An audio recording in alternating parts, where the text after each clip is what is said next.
So this wind that we felt at the entrance, that was a natural exchange of cold and warm air. All the cold air here in the cave sinks to the lowest point as it's heavier than warm air, and the lowest point is the entrance.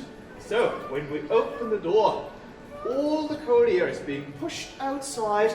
On really hot summer days, we have wind speeds here up to 100 kilometers per hour. When the temperature is equal inside and outside the cave, 0 degrees, then there is no wind.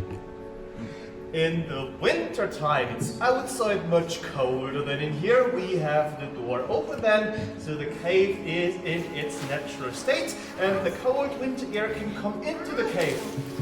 It cools the rock in here down to around 10 degrees below zero, and when the snow starts melting up in the mountains in springtime, this melt water comes into here through holes and gaps all over the rock, like behind me, and in here it freezes because it's still that cold from the winter time. So the ice in this cave always grows in springtime and not in winter. Now please be careful with your lamps. They have got naked flames, so turn it always to the outside, and please try to not set anyone on fire. And when walking up, we will have a break every 5 to 10 minutes.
down from the valley, and so this cave was discovered relatively late. It was found in the year 1879 by a man from Salzburg with the name Anton Posselt. When he first entered the cave, he tried to get in as far as possible, and he reached that rock behind me where he marked the point of his return with a black cross. This ice formation in front of us is named to honor him. It's the Posselt Ice Tower. It's an ice stalagmite that grows from bottom up by the water dripping down from the ceiling and freezing here on the floor. If the water freezes already up on top, then the opposite is being formed, the ice stalactite, and that's our ordinary icicle. And when coming up here to my position, then please have a look to your left-hand side, where you can see the cross by Anton Posselt, the discoverer, on the rock. It's here just below the memorial sign.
After this cave had been discovered in 1879, for over 30 years no one cared about it.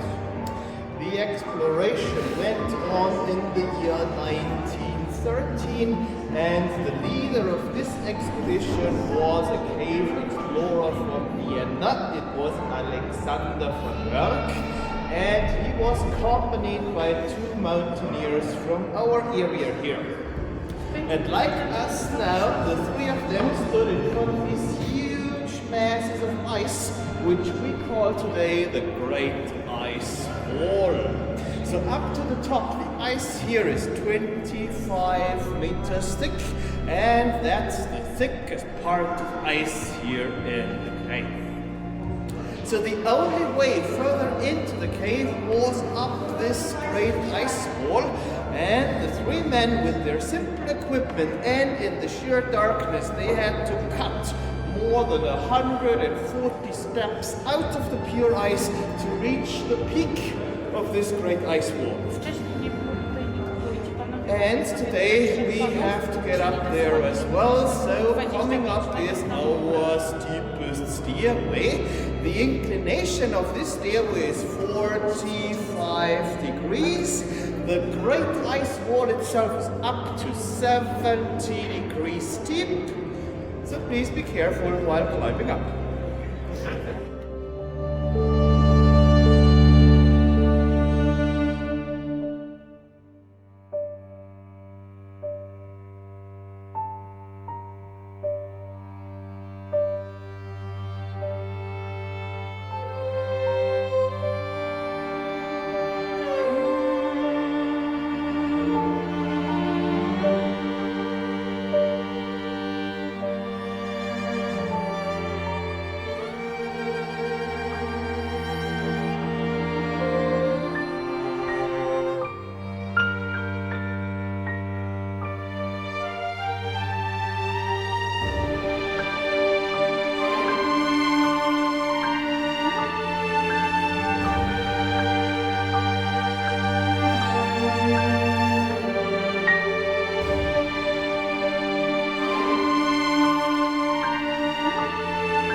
So when looking around here in the cave, you will notice this significant red and brown color on the rock.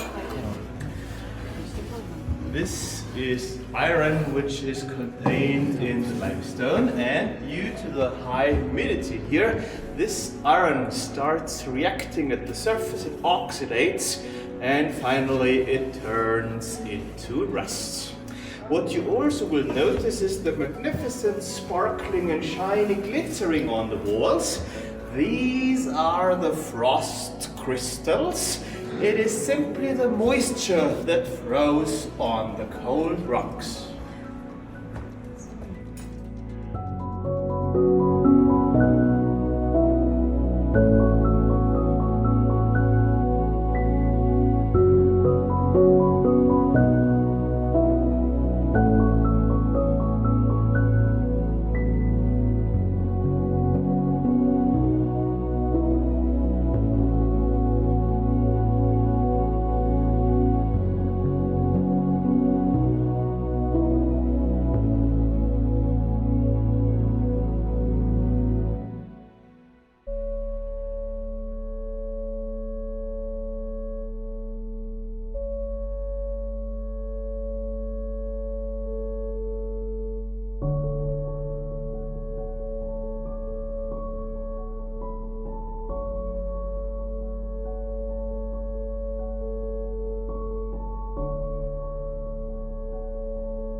This ice figure here is the castle Hymir.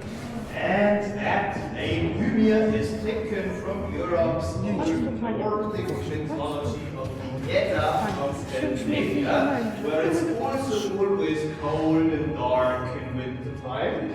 And Hymir was the giant of the ice, so this is his home, his castle. The name absolutely justified, as this is the biggest ice figure of the cave, with a major gap in the rock right above it, and through that hole in the mountain, the meltwater of the snow can enter the cave in springtime, and due to the low temperature in here, this water freezes immediately, and an ice monument of this dimension can be formed over the decades. Now we will also have a look at the back of Hrungnir's castles. Please just go on at the front. We will meet again at the back.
So down from the valley, it took you one whole day of walking, hiking, and climbing to even visit this place.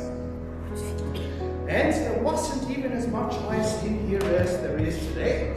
This wooden path that you are standing on now was 10 meters lower down 100 years ago. The castle of Hrungnir itself was just a curtain of icicles hanging down from the ceiling, and you could still walk through underneath it. So the ice here in the cave is getting more and more. The amount of ice since 1920 has increased by around 30%. So a lot of things in here have changed, but what remains the same over all the time is this kind of illumination with this bright wire of magnesium and the old-fashioned miner's lamps with open fire, which create this unique and mystical atmosphere.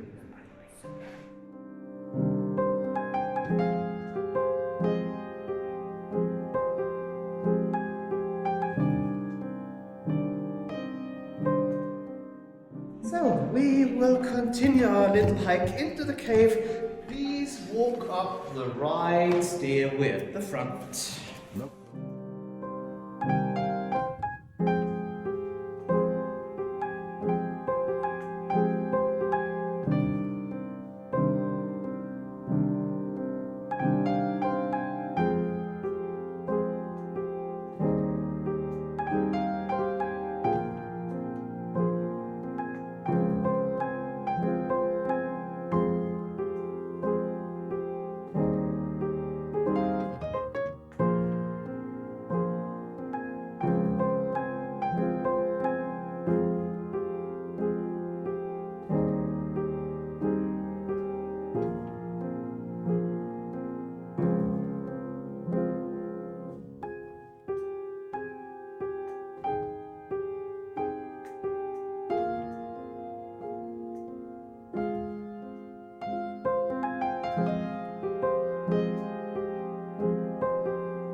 figure here is the most significant one of the Eisriesenwelt. It's the elephant of ice. But in this springtime, the elephant's head and trunk got covered with ice on the left side, and then there grew this strange hump up on the elephant's back. But so you can see that the ice figures in here are being formed naturally, and due to the natural erosion by the cold wind in winter and the warm rain water in summertime, their forms keep changing, and so all of our ice figures look a little bit different from year to year.